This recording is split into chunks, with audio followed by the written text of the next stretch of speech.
Every night at Incheon International Airport, a quiet exodus unfolds under harsh fluorescent lights. The terminal, usually a place of excitement and anticipation, becomes a stage for silent goodbyes and uncertain futures. The departure hall for Southeast Asia is crowded with South Korean families.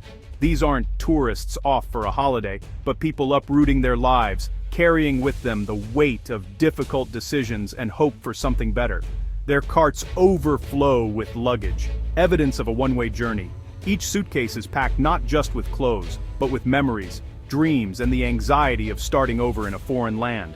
These are educational refugees, fleeing a system that equates childhood with relentless academic pressure. Parents' faces are etched with worry, children's eyes reflect exhaustion and confusion. Look at the children, a boy clutching a baseball glove, his mother's anxious glance at the board. Destination, Cebu, Philippines. For many, this is a leap into the unknown, but also a chance to rediscover simple joys. Cebu has become a sanctuary, a place where Korean families hope to reclaim their children's happiness. Here, they dream of a life where learning is balanced with play, and childhood is not sacrificed for grades. They're escaping a life dictated by endless school and private tutoring, where exhaustion is the norm. In Korea, late-night study sessions and constant competition leave little room for rest or creativity. The decision to leave is wrenching. Grandparents, friends, and familiarity left behind. Every hug and tear at the gate is a reminder of what's at stake. But staying means watching their children's spirits erode, their laughter replaced by silence, their curiosity dulled by fatigue.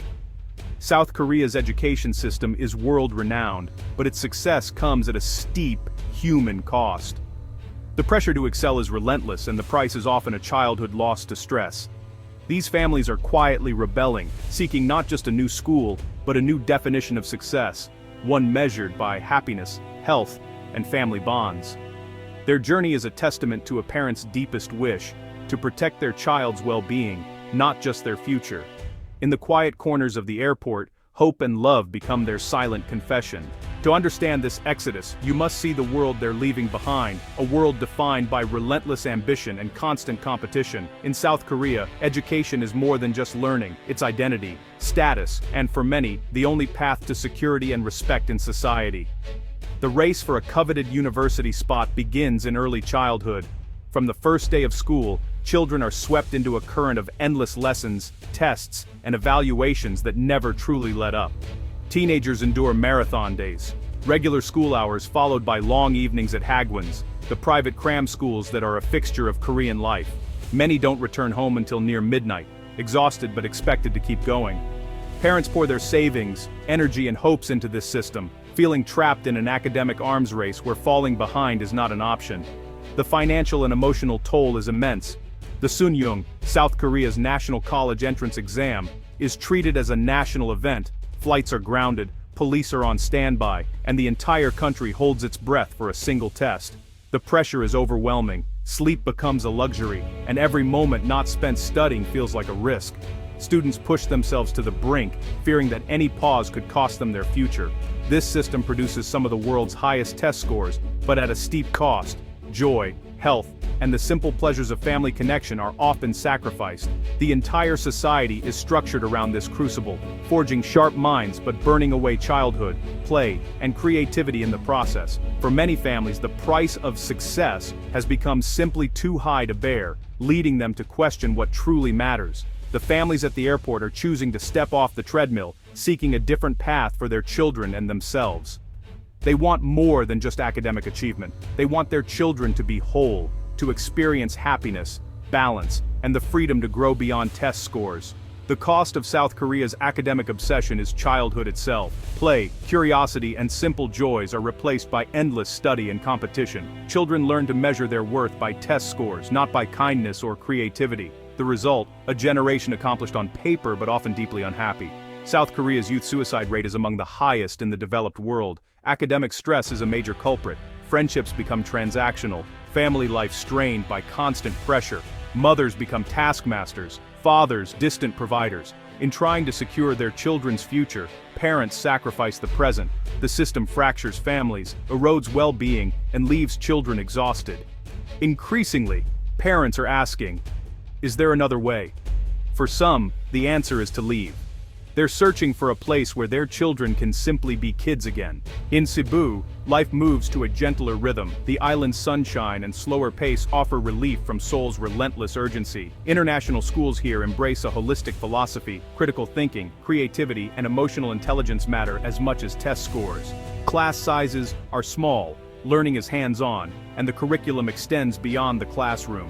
Science might mean exploring a reef. Social studies, engaging with the local community, sports, arts, and music are woven into daily life. For Korean children, this freedom is transformative. The focus shifts from fear of failure to a love of learning. Community replaces competition. Parents see their children come home energized, not exhausted. Cebu isn't just an escape. It's a new model where happiness and academic rigor coexist. Here, well-being is the true measure of a good education. Haejin Kim watched her son Jun fall asleep at his desk night after night, his childhood slipping away before her eyes. Each evening, she saw the toll it took on him, the weight of expectations pressing down on his small shoulders. The relentless pressure of Seoul's schools and Hagwon's had drained his joy and enthusiasm. The vibrant spark in his eyes was dimming. He no longer talked about comics or friends, only tests and grades. His world had shrunk to the size of his textbooks.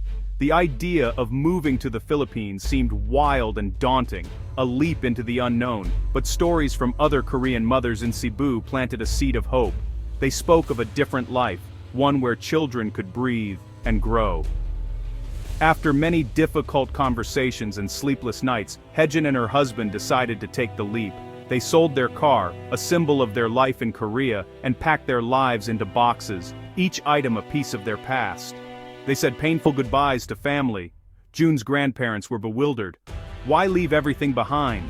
It was a question Haejin asked herself too. But Haejin believed she was saving her son's future, not throwing it away. She held on to that belief tightly.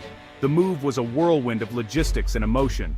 On departure day, Jun clutched his backpack, filled with his favorite things, leaving the only home he'd known, a place filled with memories.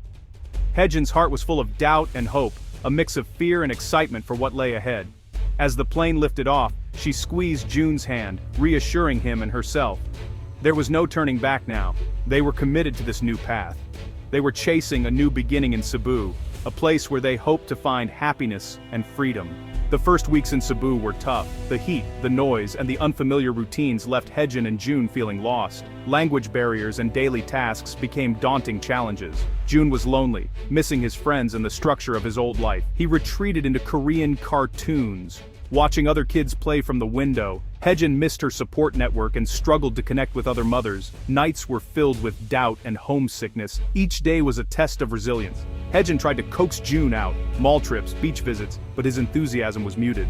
Both felt adrift, caught between two worlds. The dream of a happier life seemed distant, but they pressed on, hoping the struggle would lead to something better. The first 90 days were a crucible, forging new strength.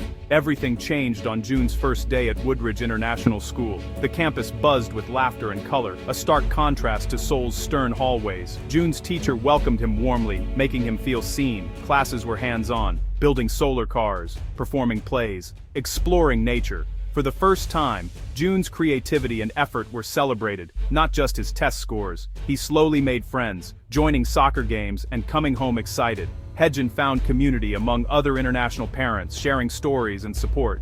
She joined a yoga class and started a Korean cooking club, rediscovering herself. The island of strangers became a network of friends. One afternoon, Haejin saw Jun laughing on the soccer field, alive and joyful.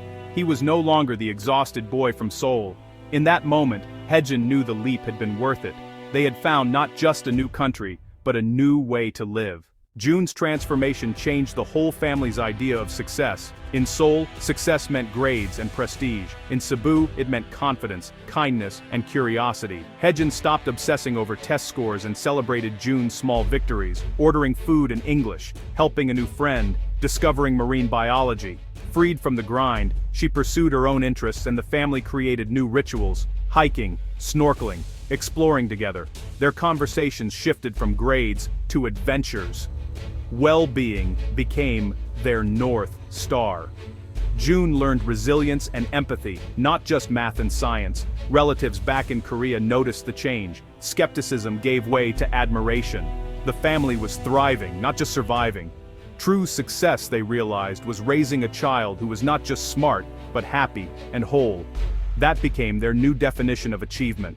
Hejin and Jun's story is part of a global shift. Around the world, parents are questioning high-pressure education models that sacrifice well-being for prestige. Rising rates of anxiety and burnout have sparked a quiet revolution. Families are choosing joy over test scores. International schools in places like Cebu offer a healthier alternative, blending academic rigor with personal growth. These schools value creativity, resilience, and empathy as essential skills for the future. The goal is not just to fill minds, but to ignite curiosity and a love of learning. For many parents, the true measure of education is the light in their child's eyes, not the name on a diploma. The movement is growing, slowly reshaping what it means to succeed. More families are investing in their children's happiness, not just their resumes. The ultimate goal is not to raise the smartest kid in the world, but the happiest. That, they've decided, is the real victory.